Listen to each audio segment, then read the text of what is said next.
तस्वीर देखिए, ये सिरसा की तस्वीर है।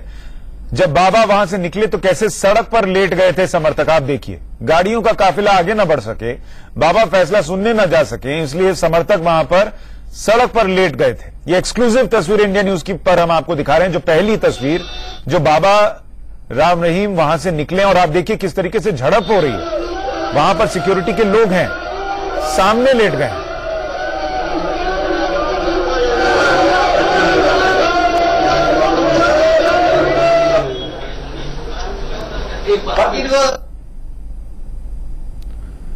तो बाबा के समर्थन में नारे भी लग रहे हैं, इन लोगों को उठा उठाकर वहां से हटाया जा रहा है, तब जाकर काफिला निकल पाया है। और फिर भी मुझे तो अभी ये भी नहीं समझ में आ रहा विनोद जी कि जब बाबा के पास ये विकल्प था कि वो हेलीकॉप्टर से जा सकते थे, तो उन्होंने सड़क से जाने का विकल्प क्यों चुना? वो कल कह रहे थे कि उनकी पीठ में दर्द है और इससे फिर भी वो फैसला सुनने जाएंगे। अगर पीठ में दर्द था तो फिर सड़क से तो और ज्यादा दर्द बढ़ जाएगा, हेलीकॉप्टर से चले जाते। नहीं, एक मिनट सर, दीपक शर्मा हमारे साथ जुड़ गए हैं जो इस काफिले के साथ मौजूद हैं। दीपक, काफिला कहां तक पहुंचा है, क्या आप देख पा रहे हैं, जरा बताइए। जी बिल्कुल, अगर अभी हम बात करें तो जो काफिला है वो सिरसा में ही है, जिला सिरसा में ही है, लेकिन पंचकुला रोड पर है और सीधा काफिला यहाँ रवाना हो रहा है। जिस तरीके से देखा गया, बाकायदा एक गाड़ियों के जो है यहाँ पर नंबर जो है वो अलग से स्टिकर जारी किए गए थे। पूरे रास्ते में इनके काफिले की गाड़ियां खड़ी हैं जो साथ साथ जुड़ती जा रही है। लेकिन सबसे हैरानी की बात, बाबा के ही समर्थकों के द्वारा यहाँ पर पंचकुला रोड पर, सिरसा में ही पंचकुला रोड पर इस काफिलों को रोकने का प्रयास किया गया। कई ऐसे समर्थक थे जो लाठी डंडे लेकर के इन गाड़ी के काफिले के आगे लेट गए, सड़क के ऊपर लेट गए, और आखिरकार बाबा के ही जो काफिले में जो समर्थक चल रहे थे, फटाफट उन्होंने काफिलों से कूद करके इन समर्थकों को हटाया जो गाड़ियों के आगे लेट गए थे। जो रास्ता रोकने वाले थे ये भी बाबा के ही समर्थक थे, अनुयायी थे, और ये कहीं ना कहीं ये चाहते थे कि बाबा कोर्ट ना जाए। तो तमाम समर्थक बाबा को कोर्ट जाने से रोकना चाहते थे और इसलिए वो सड़कों पर आकर के लेट गए थे। तो यहाँ पर जो है शोर हंगामा करने लग गए थे, जिनको आखिरकार बाबा के जो काफिले में जो और अन्य गाड़ियां चल रही थी उसमें से बाबा के सुरक्षाकर्मी और समर्थक उतरे, जिन्होंने इस रास्ते को साफ करवाया। फिलहाल अभी गाड़ी सिरसा में ही है और पंचकुला की तरफ जा रही है। तकरीबन अभी भी अगर हम बात करें तो यहाँ से 240 किलोमीटर अभी और दूर है पंचकुला। तो तकरीबन ये कहा जा सकता है कि अभी 3.5 घंटे और लग सकते हैं बाबा को पहुंचने में। लेकिन फिलहाल जिस तरीके से यहाँ पर हालात देखे गए कि बाबा के कुछ समर्थकों के द्वारा इस काफिले को रोकने का प्रयास किया गया, कई लोग सड़क पे ही गाड़ियों के आगे आकर के लेट गए। जी दीपक, एक बात बताइए, कल बाबा ने ट्वीट किया था कि पीठ में दर्द है फिर भी फैसला सुनने के लिए जाऊंगा। अगर पीठ में दर्द था उनके तो हेलीकॉप्टर से जाना तो बेहतर विकल्प था, कम समय में पहुंच जाते। 250 किलोमीटर का 4 घंटे का सफर करते हुए सड़क से क्यों जा रहे हैं? वो पीठ दर्द और बढ़ेगा, उनकी तकलीफ भी बढ़ेगी, और जो पुलिस प्रशासन है, पैरामिलिट्री फोर्सेस है, सेना है, उनकी तकलीफ भी बढ़ेगी। तो हेलीकॉप्टर से क्यों नहीं गए, सड़क से क्यों जा रहे हैं? जी बिल्कुल, इसको अगर दूसरे तरीके से कहीं ना कहीं शक्ति प्रदर्शन कहा जा सकता है, क्योंकि ये आप प्रदेश सही की कह सरकार जो हरियाणा की सरकार है उनके द्वारा प्रबंध भी किए गए थे। बाकायदा पंचकुला के सेक्टर 5 में सेक्टर 5 का ग्राउंड है जो कि कोर्ट से 1 किलोमीटर दूर है, वहाँ हेलीपैड बनाया गया। पूरे रास्ते को तैयार किया गया कि हेलीकॉप्टर से लाया जाएगा। देर रात सरकार के द्वारा प्रयास भी किया गया। यहाँ पर भी बडेरा में हेलीपैड है, लेकिन कहीं ना कहीं ये कहा जा सकता है इसके पीछे मंशा की एक शक्ति प्रदर्शन दिखाना। आज बाकायदा स्टिकर गाड़ियों के लगाए गए, ये जरूर कहा जा सकता है स्टिकर देखे कि ये सुनियोजित था, पहले से ही प्लान था जिसको सामने नहीं रखा गया। सब गाड़ियों में स्टिकर लगाए गए, जो गाड़ियां गई हैं। सही बात है भाई, स्टिकर अगर लग रहे हैं दीपक, तो स्टिकर रातों रात तो छपे नहीं होंगे। प्लानिंग हुई होगी कि इतनी गाड़ियां जो काफिले में जाएंगी, 700, 800, 1000 स्टिकर छपे होंगे, उनमें वक्त भी तो लगा होगा। इसका मतलब बाकायदा प्लानिंग हुई है कि हम जाएंगे तो दिखाया जाएगा कि किस तरीके से समर्थक हमारे साथ हैं। क्योंकि हेलीकॉप्टर से जाते सड़क यूं, और अगर समर्थक लेटते तो हेलीकॉप्टर ऊपर से उड़कर चला जाता, फर्क नहीं पड़ता। लेकिन गाड़ियां रुकेंगी, विजुअल आएंगे तो दिखेगा कि बाबा के लिए समर्थक कितना परेशान है। जरा सुनिए, जब ये गाड़ी रोकने की कोशिश की समर्थकों ने तो वहां क्या माहौल था।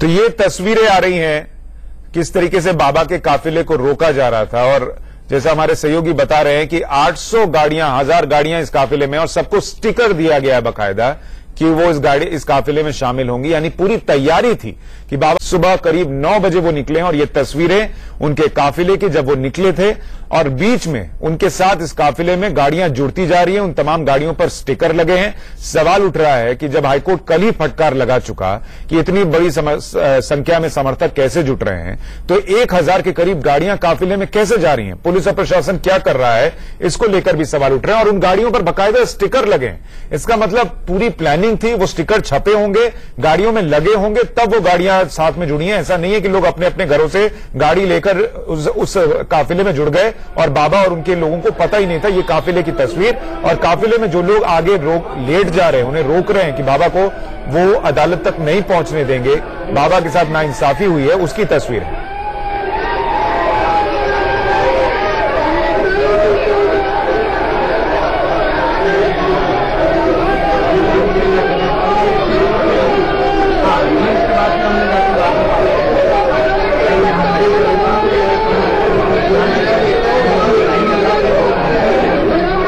तो ये 3 तस्वीरें आप देखिए, काफिले के आगे लेटते समर्थक और रोकते समर्थक और रोते बिलखते समर्थक भी हैं, जो कि बाबा के अदालत पहुंचने, अभी तो जेल जाएंगे नहीं जाएंगे ये पता ही नहीं, पहले ही रो रहे हैं, पहले ही दुखी हैं। किस बात से दुखी हैं ये भी पता नहीं। क्या उन्हें अंदाजा है कि रेप का आरोप सही है, बाबा को जेल होने ही वाली है, क्या दिक्कत है ये नहीं पता, लेकिन रो रहे हैं अभी से।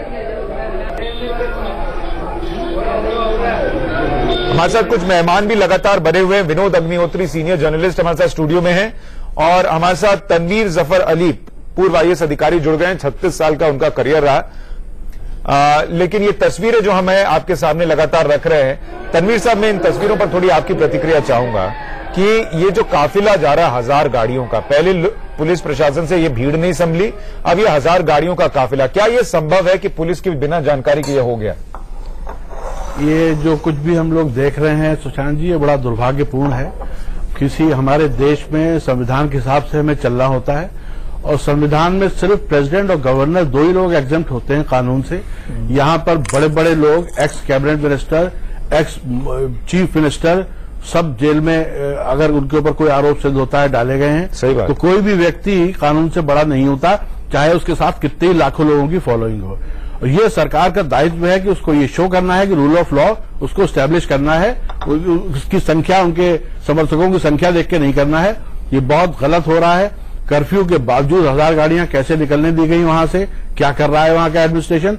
माननीय हाईकोर्ट ने जो कल फटकार लगाई है वो बहुत ठीक फटकार लगाई है कि इतने आदमी वहां इकट्ठा होके से गए। दफा 144 आपको पहले लगानी चाहिए थी, और दफा 144 का इन्फोर्समेंट क्यों नहीं हुआ? अच्छा, मुझे एक बात बताइए, अगर इतनी तनावपूर्ण स्थिति है वहां पर, क्या पुलिस के अपने जो लोग होंगे, उनका जो अपना इंटेलिजेंस होता है, उसने नहीं बताया होगा कि 1000 लोग रास्ते में तैयारी कर रहे हैं काफिले में जाने के लिए, स्टिकर छप रहे हैं, गाड़ियों में लग रहे हैं? और अगर नहीं बताया तो ये तो इंटेलिजेंस फेलियर भी है, फिर तो और बड़ी घटना हो सकती है। ये कोई फेलियर नहीं है, ये फेलियर खाली विल पावर का है कि क्या हमें क्या करना है। सारे इंटेलिजेंस इनपुट सब पहले से होते हैं, सबको मालूम होता है। ये एक बहुत छोटा इंसिडेंट नहीं है कि एक गांव में होने वाला था वो पता नहीं। सही बात। इसके सबको जानकारी सबको पहले से है। ठीक है, मेरे सहयोगी अलग अलग जगहों से लगातार रिपोर्ट्स भेज रहे हैं। यतेंद्र ने एक रिपोर्ट करके भेजी है, जरा देखिए वहां के हालात के बारे में बता रहे हैं। स्थिति की गंभीरता को देखते हुए पूरे सिरसा शहर में कर्फ्यू लगा दिया गया, और ये ऐलान डीएम और जो यहाँ के पुलिस कप्तान है उन्होंने लिया। रात 10 बजे से कर्फ्यू लगाने का आदेश जारी हुआ। आप देख सकते हैं सिरसा शहर की सीमा है जहां पूरी तरह से सील कर दी गई है। तमाम पैरामिलिट्री फोर्सेज और आर्मी ने स्थिति को अपने कंट्रोल में ले लिया है। वज्र वाहन यहाँ पर खड़े कर दिए गए हैं, जो राइट कंट्रोल व्हीकल्स हैं वो यहाँ पर आपको तैनात हुए नजर आ रहे हैं कि कोई भी चाहे कोई भी आम नागरिक हो या किसी भी तरह की परिस्थिति उससे निपटने में ये पूरी तरह से चौकस रहे, इस तरह के निर्देश जारी किए गए। और केवल सिरसा ही नहीं, जो उसके नजदीकी, जो सिरसा के नजदीकी गांव हैं, बाजेका, शाहपुर बेगू तथा नेजिया खेड़ा में भी एक कर्फ्यू लगाने के आदेश दिए गए हैं। और साफ तौर पर अगले जो स्थिति है उसको देखते हुए, क्योंकि आज बाबा राम रहीम की पेशी होनी है, उसके बाद स्थिति क्या रहती है उस सबको देखते हुए अगले आदेश तक ये कर्फ्यू जारी रहेंगे। आप देखते हैं पूरी सीमा बाढ़ लगाकर एक तरह से पूरी सील कर दी गई है कि कोई भी जो शहर की सीमा है उसमें न जाए। और ये जो सीमा मैं आपको दिखा रहा हूं, इस तरफ बाबा राम रहीम का जो डेरा सच्चा सौदा है उसकी सीमा शुरू हो जाती है, तो उसको पूरी तरह से बंद करा दिया गया, पूरी तरह से खाली करा दिया गया, क्योंकि जिस तरह के इनपुट्स मिल रहे थे खुफिया एजेंसियों से और जो लोकल इंटेलिजेंस यूनिट है उससे, उसको देखते हुए तत्काल डीएम ने और जो पुलिस कप्तान है उन्होंने पूरा निर्देश जारी कर दिया कि अगले आदेश तक इसी तरह की स्थिति सिरसा और जो उसके आसपास के गांव हैं उनमें रहेगी और कर्फ्यू लगातार जारी रहेगा अगले आदेश तक। कैमरामैन निरंजन के साथ यतेंद्र शर्मा, इंडिया न्यूज, सिरसा। साध्वी यौन शोषण मामले पर गुरमीत राम रहीम पर फैसला आने वाला है। इसको लेकर पंजाब में सुरक्षा व्यवस्था काफी चाक चौबंद कर दी गई है। इस वक्त पंजाब के गुरमीत राम रहीम के गढ़ हम सबसे बड़े डेरे में मौजूद हैं, सलाबतपुरा डेरा है, और यहां पर एहतियात के मद्देनजर कि किसी तरीके की कोई कैजुअलिटी ना हो, किसी तरीके के शरारती तत्व हावी ना हो। आप देख सकते हैं कि सुरक्षा व्यवस्था, अभी से ही पुलिस ब्रीफिंग हो रही है। यहां पर कई संख्या में पैरामिलिट्री फोर्सेस को डिप्लॉय कर दिया गया, जिसमें अगर हम देखें तो संगत जो रहती है, जो डेरा प्रेमी रहते हैं, उसमें महिलाएं भी हैं। उसको काबू करने के लिए महिला फोर्सेस की तैनाती यहां पर की गई है और उनको प्रॉपर ब्रीफ किया जा रहा है कि अगर फैसला विरोध में आता है या फैसला पक्ष में नहीं आता तो किस तरीके से हालात को काबू किया जाए। लाखों की संख्या में इस वक्त अगर हम डेरे में मौजूद हैं तो आप देखेंगे फोर्सेस, सिक्योरिटी फोर्सेस तैनात है, जिसका जिम्मा खुद एसपी ऑपरेशन से लिया। हम आपसे बात कर लेते हैं। सर, सबसे पहले क्या इंतजाम है? हमारी सफिशिएंट फोर्स यहाँ पे डिप्लॉयड है, मेल एंड फीमेल तो डिप्लॉयड है यहाँ पे, और जो एंटी राइट इक्विपमेंट है वो सफिशिएंट हमारे पास है। और सेकेंडली जो डेरा प्रबंधक है उनके साथ हमारी बात हुई है तो वो अभी तक ठीक है, हमारे साथ रिलेशन है जो उनके। अगर कोई ऐसी बात होती है, लॉ एंड ऑर्डर की वायलेशन होती है, जहाँ वायलेंस होता है, देन हमारी ड्यूटी है तो उसको काबू में करेंगे। ठीक है। एक की छुट्टियां रद्द कर दी है। नेचुरली हम सभी लोग जानते हैं कि ऐसी सिचुएशन है जिसमें लॉ एंड ऑर्डर के सभी लोग नजर रख रहे हैं, तो सभी की छुट्टी कैंसिल है और होनी भी चाहिए। ये पंजाब और हरियाणा के लिए बहुत जरूरी है, काफी जरूरी लॉ एंड ऑर्डर के लिए। मैं सुंदर के साथ निहारिका महेश्वरी की इंडिया न्यूज के लिए रिपोर्ट। तो पुलिस कह रही है हमने तैयारी पूरी कर रखी है, लेकिन फैसला जो है वो कब तक आएगा और वहां पंचकुला में कैसी तैयारियां हैं। हमारे साथ रजत राकेश टंडन, हमारे सहयोगी पंचकुला से इस वक्त जुड़ रहे हैं। रजत, वहां पर किस तरीके की तैयारी है और फैसला कब तक आएगा? अब तो बाबा सड़क मार्ग से जा रहे हैं, वो तो पहुंचेंगे ही 2 बजे तक, तो क्या फैसला सुनाने के लिए उनका इंतजार होगा, क्या होगा? जी बिल्कुल, देखिए मैं जिस चौराहे पे खड़ा हूं पीछे आपको दिखा दूं, यही वो चौराहा है जो रास्ता सीधा सीबीआई कोर्ट की तरफ जाता है। लगभग आधी किलोमीटर अंदर आपको जाना पड़ेगा। बाहरी लोग दिया गया है। एडीजी लॉ एंड ऑर्डर जो है वो लगातार गश्त कर रहे हैं। पीछे आप देख सकते हैं कैमरे का जमावड़ा भी है। एडीजी लॉ एंड ऑर्डर आए, लगातार फ्लैग मार्च हो रहा है, लगातार पुलिस और जो पैरामिलिट्री के लोग यहाँ पर हैं लगातार देख रहे हैं कि कोई यहाँ पर ऐसे तत्व तो नहीं है, बाबा के समर्थक तो नहीं है जो यहाँ तक आ पाए। लेकिन बाहर अगर आप बात करेंगे तो 2-2.5 किलोमीटर पहले तक सबको रोका जा चुका है। बड़ी बात यह है कि मीडिया को भी कोर्ट के अंदर अलाउ नहीं किया गया, यानी सुशांत हम भी अंदर नहीं जा सकेंगे। मैं जहां पर खड़ा हूं मेरे ठीक पीछे एक छोटा सा कैंप बनाया गया है। जो पब्लिक प्रोसिक्यूटर होंगे और सरकार के अधिकारी होंगे, जो फैसला अंदर होता है वो यही आकर बताया जाएगा। ये रास्ता कोर्ट की तरफ जाता है, लेकिन क्योंकि वो हाईवे से बाबा राम रहीम आ रहे हैं, एक रास्ता वो भी है जो सीधे हाईवे से कोर्ट की तरफ जुड़ता है। यानी 3 रास्ते इस वक्त खाली रखे गए हैं बाबा राम रहीम के लिए। वो जैसे ही बाई रोड यहां तक पहुंचेंगे, माना जा रहा है कि लगभग 12:30 से 12:45 के बीच में उनका काफिला आएगा और उनको कोर्ट के अंदर रहना है, क्योंकि जब उनके खिलाफ जो मामला है उस पर जब जज अपनी दलील वहां कुछ होनी नहीं, सिर्फ और सिर्फ आप कहते हैं जजमेंट जो है वो सुनाया जाएगा। तो मान के चलिए कि 2 और 2:30 के बीच का समय होगा जब ये जजमेंट सुनाया जाएगा।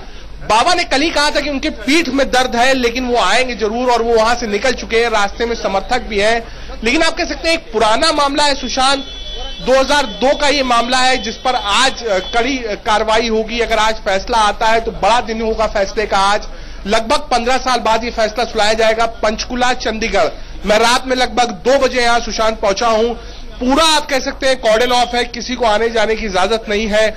जो लोकल नीड्स की भी दुकान है, डेयरी मद्दा की दुकान है, वो सब कुछ बंद है। एक तरीके से आप मान सकते हैं कि कर्फ्यू नुमा इसको बदल दिया गया है, लेकिन आपको हर चौराहे पर बाबा के समर्थक मिलेंगे।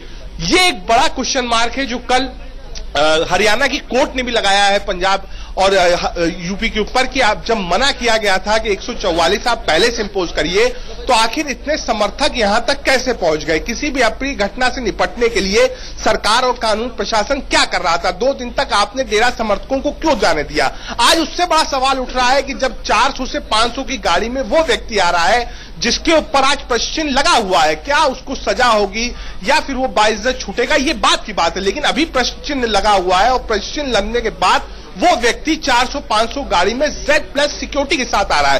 तो आप जरा रुतबा देख लीजिए बाबा राम रहीम का जो हरियाणा में है, एक व्यक्ति की वजह से रजत एक चीज और बताइए, पूरा पंजाब स्टैंड स्टिल है। सर रजत एक चीज और बताइए कि आप जब पंचकुला पहुंचे गाड़ी से, तो आपकी गाड़ी की भी चेकिंग हुई होगी, आपके साथ क्या जा रहा नहीं जा रहा ये चेकिंग की गई होगी। अगर प्रशासन मुस्तैद है तो ये जो 500,000 गाड़ियों का काफिला आ रहा है, ये तो पंचकुला में दाखिल नहीं होना चाहिए, इसको बाहर ही रोक दिया जाना चाहिए या बीच रास्ते में रोक दिया जाना चाहिए।